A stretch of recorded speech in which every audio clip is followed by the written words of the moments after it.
Welcome, Paul and Yasmin. We're so excited that you could meet with us today to kind of update our listeners, or at least even tell them maybe for the first time about the incredible research that both of you have been doing. I want to start off by having you introduce yourselves, telling the audience maybe where you're attending school, at what level you're at school, how you got interested in space in general, or the work that you're doing. Let's start with Yasmin. Hi, I'm Yasmin Shower. I'm a rising sophomore at the Florida Atlantic University Wilkes Honors College. My current major is behavioral neuroscience with a focus in psychology, and I'm hoping to go into medical research. Hello, my name is Paul Kiesling. I'm a rising 10th grader at Phillips Exeter Academy, which is a boarding high school in New Hampshire. And I started working with Miss Christensen and Mr. Simmons in the Wolf Pack in the 6th grade when I met them. So it's been a lot of years now, and I'm excited to continue working and sharing with you what we've done so far this year. Paul is our second speaker on our podcast. We were just thinking about that earlier today. I think when he originally spoke, you spoke a little bit about some of the advocacy work that we do, like in Florida Space Day and so forth. And now here you are talking about incredible scientific research that you're doing as well. So why don't we start off with a little bit about what it is that you're currently researching, since we just alluded a little bit to that, Paul. Why don't we start with you and tell us a little bit about this graphene stuff? Like, we don't know what it is, what does it do, and why should we care? Yeah, so as part of the Wolfpack, one of the coolest things that I think we do is we apply to and go to and present at many different conferences, such as the International Astronautical Congress and COSPAR. And so pretty much everybody submits their own papers and is researching different areas of science. And so what I'm writing for the COSPAR Scientific Assembly this year, which is going to be later in the summer, is about graphene, which is essentially a 2D allotrope of carbon, which means that it has all of the same atoms as carbon, just rearranged in a different way. And graphene is widely considered a wonder material just due to all of the vast applications of it. For example, that could be used in supercapacitors and to make more efficient solar cells. Then there's also a lot of applications for it in like biomedical fields, and it's hypothesized that could help prevent cancer. And it could also be used to create water filters. So there's just a really wide range of applications. But one of the main reasons why it's not too widely known right now is because of all the obstacles with mass producing it, because it's harder to do this, it's harder to do it on Earth. However, in my paper, I'm focusing on how microgravity can help, the unique conditions of microgravity can help make it easier to produce graphene, mainly through the loss of convection. So yeah. Yeah, that's and for our listeners, Paul dropped some serious lingo there, but I'll only break down one word, allotrope. What's interesting is he is working with a pure carbon substance. It's all dependent, the properties that he's looking at, they're all dependent on how the carbon atoms combine with or attached to each other covalently. And so if you have a really disorganized bunch of carbon, we might call that charcoal, or even graphite for a pencil. But when you get really organized, you can build things like graphene sheets, and you can build even graphene like nanotube, carbon nanotubes. So what Paul is looking at is a unique way that scientists have found to arrange carbon atoms such that we get these fantastic properties, especially related to conductivity. What else, Paul? Conductivity, and what are some other attributes you're really looking at? Yeah, conductivity. Yeah, so that's the main attribute in my paper that I'm looking at for supercapacitors and photovoltaic cells. Then beyond that, it also has, I think, very small pore sizes, so it can be used for ultrafiltration, and pretty much just makes very pure water very efficiently. And then it's also super strong and super light, so it can be combined with other materials like aerogel in order to make even more properties and just apply it to many different things. That's very cool. So when we think about printing electric circuits, right, instead of having a copper wire covered in plastic, imagine we take something like liquid, a form, and make an electrical circuit out of these carbon materials. So it's fantastic. So anyway, I'm very excited that you're working on not only graphene, but you're applying it to space. So that's something we always encourage our kids is find something you love and let's figure out how to do it in space. Yasmin, you're doing that as well, right? You found something that you were interested in with your kind of like your medical field, and then you've applied it to space as well. Tell us a little bit about what you're doing with osteoblasts. Yeah, so my paper is looking at osteoblasts and osteoclasts, which are two different types of bone cells. and essentially looking at the formation rates and resorption and comparing how these cells are impacted by microgravity. So our research is hoping to figure out why the bone cells resorb and form at different rates, causing essentially loss of bone at 1 to 2% a month. So we're looking at trying to find the genes involved, transcription factors, and essentially hoping to find a way to counteract that. That's fantastic. I am so excited that these are the two students speaking today, because not only are they just wonderful people, but your topics are so fantastic. So, and Yasmin knows this, but 30 years ago, when I was about her age, I was killing mice and making bone cell cultures, and so fascinated with the unloading of the skeletal system. And she's right. The astronauts have to work really hard not to have their bones demineralize when we're in free fall. That's because that was part of your job, right? You weren't just like killing. You don't want our listeners to think that you're like some weird mass. I was a biochemist. There we go. Now we understand why he was killing the mice. But they're a fantastic model, pretty close to humans.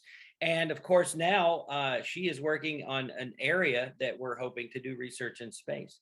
So let's talk about what a busy spring that the three of us had, as far as a few specific events that were very entrepreneurial, which I like. And let's Paul, let's open up with the ISS Sustainability Challenge. Could you tell our audience a little bit about it and what you and Yasmin worked on as far as that? Yeah, so one of the cool things that we were able to do this spring was participate in the ISS Sustainability Challenge. So essentially, this is an annual competition, and every year the labs on the International Space Station release a competition with a specific prompt. And essentially this year, what they're trying to do is leverage the unique microgravity environment of the International Space Station in order to find solutions for plastic pollution here on Earth. So what we did to work on it was we submitted our WolfSat-1 idea, which we had been working on previously. And that essentially was using a bacterium known as Idenella sequensis, which has the unique ability to digest PET, which is a commonly used single-use plastic, in order to and see how microgravity affected the plastic digestion of the Idenella sequensis and its biofilm production. So we're essentially able to monitor if it accelerated the process and see how microgravity could help increase the plastic consumption of Idenella sequensis. And for our listeners, again, this was an entrepreneurial endeavor. And Paul, who was, I guess, just in the beginning the ninth grade, he led the entire effort for submitting our proposals. I believe you had to create a video presentation as well. Could you share a little bit about that? Yeah, so so there was different stages to this competition. The first one, we had to create a small document just giving an overview of our mission, what we hope to do, and the concept of operations of what the satellite would do once it got to space. And once we were approved for that, we moved on to the second round, which was creating a presentation in a 5-minute video that went more in detail on the actual science about what was going to happen. And so we did that, and it was a really cool experience to be making the presentation and also continuing to develop the idea of the WolfSat-1 and then making the video for it. Right. Now, we did not win that competition. We got cut just before the finals round, but what I want to share is that Paul's video and his efforts were so, and he was so impressive to the judges that they literally created a special award and requested a special meeting to share with Paul how he had impressed them. And he actually won an honorable mention for this challenge because of the quality of the work he had done. So we're obviously really proud of you on that. Now, shortly after this event happened, we rolled into this other event, and I'll let Yasmin share a little bit about it, called the NASA ITech. So Yasmin, could you pick up the story from there? Sure. So for NASA ITech, we essentially expanded a little bit upon the sustainability challenge, and we wrote a 5-page paper and submitted it to the NASA ITech competition. And we were actually chosen as one of the 7 companies nationwide to participate in a pitch event to all these companies who would potentially fund us and support us in our research. And again, this was for the ID Kinsey's and trying to transfect some of these genes into tardigrades. And Explain what a tardigrade is for the audience. a tardigrade is just like a bacteria that's more plentiful and common. And since the ID Kinsey's is so rare, tardigrades are the one option which we could find a lot of to be able to transfect a lot of these genes and manipulate some of that. But also they're very resistant in extreme conditions. Right. So essentially, considering they could also potentially digest plastic easier in microgravity, or Right. just have a lot And- more applications. Yes, these creatures are loved by school children everywhere. They're about 1,000 cells. They're little proto animals, and they are, I don't want to say they're as ubiquitous in all the biomes of Earth as bacteria are, but they are resilient. They have been shot out of on bullets. They have been placed outside the ISS in the vacuum of space. They have this, they're incredibly resilient. These are the water bears, right? Yes, yes. So I'm thinking from a merchandising aspect, we've got to like make a plush tardigrade, right? And like Yes. we could promote it through the Wolf. We could sell a lot of if we had a gift shop, we could Yeah. crush it. But so we Yasmin and Paul were, you know, the work that we had done about trying to transfect or take the genetic pathways out of this bacteria and put it into a different creature. We actually got high marks from NASA Ames. The NASA Ames folks thought the biology behind our idea was, they gave us pretty good marks for that. And this competition, just to give you a little background, the NASA ITech is about advanced concepts. And as Paul mentioned, this other entity, the advanced concepts at NASA, they said, okay, this year's theme is how do we make the logistics pipeline or the logistics system more efficient and remove plastic from it. That was our thinking. The other theme they had was advanced photovoltaics. So that's the theme of the year. So we were able to leverage the good work Paul had started with the Sustainability Challenge. We did become one of the 7 companies. We pitched as Blue Cube Aerospace.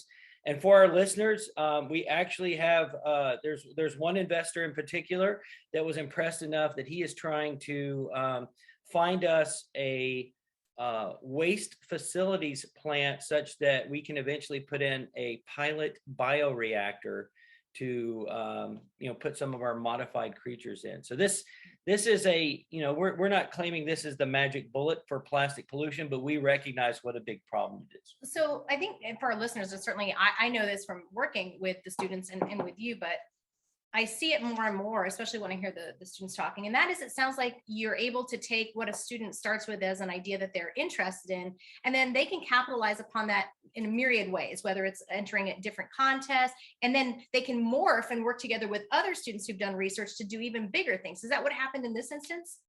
Absolutely. And I think the idea is whatever you're interested in, right? Paul was a co-I on our last WolfSat-1 proposal to NASA. So the idea is take some theme and see just how deep we can take it and how uniquely we might connect it. And I think the students here, especially my older, our older students that aren't middle school say age, they have a real aptitude for the entrepreneurial stuff. Well, and I think also it's just a matter of, as I think about your next steps, whether it's going to colleges or whether it's for employment, right? In the case of Yasmin, that will be her next step. It's really about finding something that you're starting off to build your resume, and you're looking very solid as far as your competition goes. Right. But I do want to ask you this, as you are both students, right? How do you manage your regular schoolwork and still do these ridiculous tasks? Let's start with Yasmin with that first, and we'll jump over to Paul. I mean, I find this as something that I enjoy.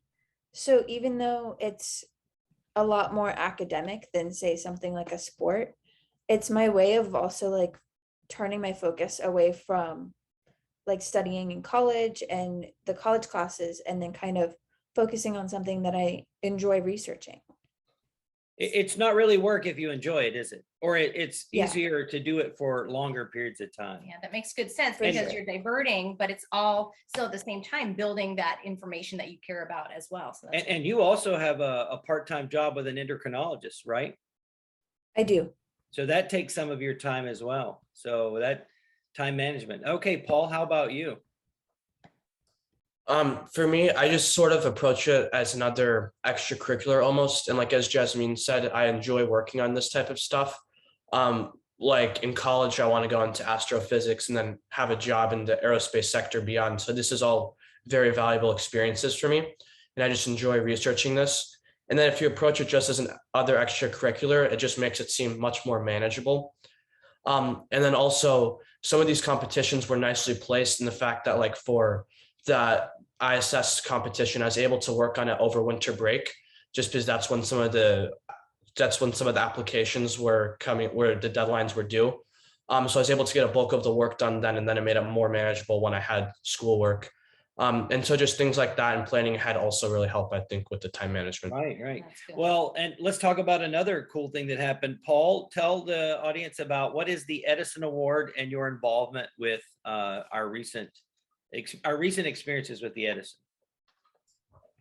So the Edison Awards is essentially a very renowned entrepreneurship competition in honor of Thomas Edison, and essentially it looks for companies of any size that have innovative ideas within multiple different sections. We used Blue Cube Aerospace's, we developed on Blue Cube Aerospace's business plan and model in order to apply to the educational category. And essentially we talked about how we're trying to bring aerospace education to many different students in aerospace educational consulting. And we ultimately were able to advance throughout all of the rounds and won ourselves a silver award, which was very cool. That was presented at the Edison Awards event. And so that was just a really cool experience because in addition to the scientific parts of the Wolfpack, there's also the entrepreneurship aspects. So it really shows that like, just because you're doing something related to aerospace doesn't mean that you could also find other passions that go along with it in order to just help it make a more well-rounded experience for you. Yeah, well said. And again, a student-led activity. Paul, if Paul doesn't do our nomination package, we don't become finalists. So tremendous. I'm so excited about that. And I will add that our category in which we received a silver was education, experiential learning. We actually defeated, we were a little better. Bronze went to IBM, which is cool to beat Big Blue. And gold went to a group of surgeons who created some kind of tool for helping surgeons do surgery. So we can't feel too bad about picking up silver in our first time. I want to talk a little bit about the teams. As you mentioned, you just kind of like, you become part of groups that are all working together on the same kind of thing. But I imagine too that there are struggles at times when you're having to lead a group. And I know right now you're both leading papers, for example, and you've led other things as well. How do you do such a good job, or how do you find yourself being able to interact with others to make sure that they're doing their end of the bargain? Or, I imagine that's a tough place for students in general working with other young people. So, especially if they're in different geographical locations and maybe different ages. And I mean, because I think that it's not for everyone, right? Like I think some students try it out and then it's a little overwhelming at first, the kind of the leadership requirements where you have to kind of sometimes stand up and tell people, hey, we got to do better, or we got to do differently. So let's start with you, Yasmin. What are your thoughts on leading a team? What are some of those struggles and how do you mitigate those? I mean, I would say probably one of the biggest struggles is keeping an open line of communication. But in terms of mitigating those with my team, I've just asked like, okay, we'll create small deadlines for before an abstract is due or before a paper is due. And if somebody can't be at a group meeting, then they just have to communicate that with me. And I can say, okay, we can meet on a different day, maybe separately or with part of the group, and kind of make it work so that everybody's pulling their weight while also not feeling like they're tied down, and kind of giving them that freedom as long as they don't take a lot of it, and like as long as they get all their work done. Right. And Yeah, just essentially asking for them to communicate with us. I would say it's much harder for maybe an 11 or 12-year-old to employ that level of maturity that you just shared with us, because that was a very, very cool, what you very well explained how you do it, and it's great. Yeah. I just imagine though, if you're 11-year-old, that's a lot harder maybe for them to see that than you at your 18 years old. Paul, what are your thoughts? Well, I think that the ability that the Wolfpack gives us to like lead teams is really invaluable, because leadership's just a skill that it can really only be attained by working on it and doing it from such a young age, like in the 9th grade and even back into middle school. It's just really great, and it's like a life skill that's just very amazing to have. Personally, when I lead teams, I agree with everything Jasmine said. I think it's great to set like deadlines for different tasks. And also, I think delegating work is one of the biggest things, and making sure that you're giving out assignments that you think that your teammates can do and that they're passionate about. For example, on papers, there's a lot of different like sections, and some people may be more interested in one of the sections than another one. So just trying to like get a feel for what your teammates like, and then being able to delegate their work accordingly. And then Miss Christensen also really helps, because like you can set many deadlines within your team, but then she also sets bigger deadlines for like big drafts due. And generally those are way ahead of when we actually need to submit them, but it just gives us a good thing so that she can review it, she can look through and give us feedback, and then we can go through many editing stages before we actually have to submit our paper to the conference. I think you guys nailed it. One of you is talking about the importance of open communication, and Paul, the know your people, right? If you know your team members, then you can. I think you guys are talking way above your age right now. You're killing it. Well, and as we've grown, right? Because Yasmin, you've joined us right at this time that we were expanding, and Paul, you've seen it happen too. It's become a little bit almost overwhelming even for us to keep track of, as we kind of learned right at the beginning of this meeting off air, right? So it's one of those things that even if I communicate, or I try to communicate as maybe over communicate, but at the same time, if I don't do that, there's no way even I can stay organized. It's trying to keep inside. And I dropped the ball. There are times that we thought we were communicating something, but apparently we didn't do it well enough, So I think even the adults who are part of this group are really learning from those kinds of skills as well. If I had to do it over again, I'm not sure if I would have submitted, 25 kids would have written 44 abstracts for 6 conferences, because little did I know. I thought we would be successful, but I didn't believe we'd have 37 of them accepted. That's, we are victims of our own ruthless efficiency, I guess. So, but yeah, we've learned to. All right. Well, we are getting closer to the end of our time. So the final question that I usually like to ask of our guests is some advice that they have. And so considering the amazing work that you're doing, and I mean, let's face it, it's real world, right? We use that word all the time. It doesn't really mean anything, but we actually try to employ that here, and you are examples of how that's done.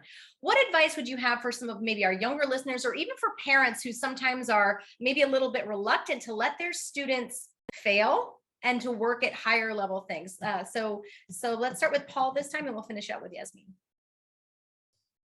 Well, I think that mentioning the part about failing, you can never like grow without getting out of your comfort zone and failing. And working on these high level projects, it just it really helps you broaden your horizons and like think about many different things and get different perspective on the science that you're working on. And in addition to that, as I sort of mentioned earlier, some people may think when they're going into this that they're only going to be working on like high level science projects. But as Ms. Christensen just mentioned, it's also about real life skills like writing papers, learning how to manage teams and leadership, and then just learning how to really operate on a high level in a real world environment, especially if you want to go into fields in science, but also if you want to go into things like entrepreneurship. So I feel like this is just, the Wolfpack is just giving me like a really valuable set of skills that I'm going to continue growing with them, and then going to be able to apply in my own life and my own endeavors as I grow up and get a job and things like that. So just learning that going out of your comfort zone, which the Wolfpack will force you to do, will just help you grow in the long run. Great. Yasmin? I think it's just important for some of the younger listeners is like, the Wolfpack is already like, we're a group that is launching and coming up with experiments that are going to be launched into space, and that's something you wouldn't expect from middle school, high school, and college students. You would expect that from some of the older people. So for the younger kids, it's like, you don't have to expect to fail. You have to just be able to put all the work in it that you have and essentially get out what you put in. And essentially not being afraid to branch out, try new things, and kind of pursue your passions now, because who knows what it would lead to down the road. And I 100% agree with Paul that if you don't step out of your comfort zone, you're not going to know what you're capable of doing. And this is the age where everybody's like learning and growing and trying to figure out what they want to do with the rest of their lives. And I know probably a lot of the people in Wolfpack will be going into the science fields, but I'm sure there's some people who will go into legislation, law, writing. And so it's like, this helps us in whichever path we choose. And it's just kind of the common interest for space. Yeah. So essentially just not being afraid to branch out.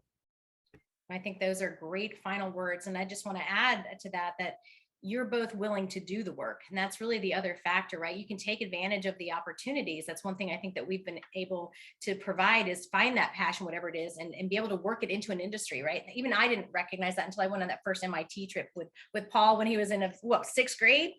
And I was like, wow, I see it now. It all fell together for me. But the real key is that you guys are willing to do the work. Yes. So you can have all the opportunities in the world, but if you're not willing to work and try, as you said, to go outside of your comfort zone, it won't work the same way. So and not only that, you deserve the accolades you get. Absolutely. We didn't even talk about it, Yasmin, but Yasmin had a paper accepted at AbSciCon at astrobiology and presented in a conference that was in Atlanta this year. And I want you guys to get the accolades because you're doing the work, right? I am a big believer in a meritocracy, that if you earn it and deserve it, you should get it. So yes, you will fail, and yes, you will win some. And I think it's good to experience both. Yeah. You guys are a tremendous advertisement for what we try to do with the Aerospace and Innovation Academy and through our Wolfpack CubeSat team.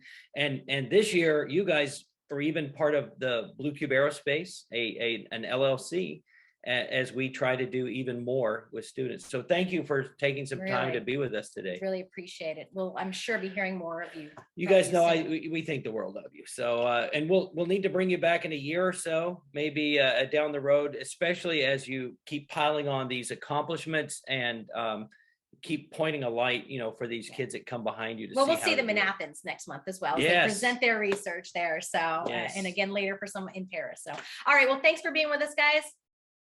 Thank you. Thank you.